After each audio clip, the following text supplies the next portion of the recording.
بسم اللہ الرحمن الرحیم۔ السلام علیکم ورحمۃ اللہ وبرکاتہ۔ ناظرین، آج ہم آپ کو دعا کو قبول کرانے کی دعا کے بارے میں بتائیں گے۔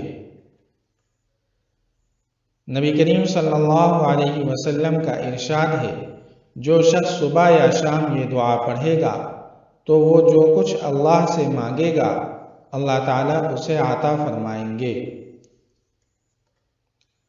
اللہم انت خلقتنی وانت تہدینی وانت تطعمنی وانت تسقینی وانت تمیتنی وانت تحیینی۔ ایک مرتبہ پھر سن لیجئے۔ اللہم انت خلقتنی وانت تہدینی وانت تطعمنی وانت تسقینی وانت تمیتنی وانت تحیینی۔ ترجمہ: اے اللہ، آپ نے ہی مجھے پیدا کیا، آپ ہی مجھے ہدایت دیتے ہیں، آپ ہی مجھے کھلاتے پلاتے ہیں اور آپ ہی مجھے زندگی اور موت دیتے ہیں۔ اس ویڈیو کو ثواب کی نیت سے زیادہ شیئر کریں۔ والسلام علیکم ورحمۃ اللہ۔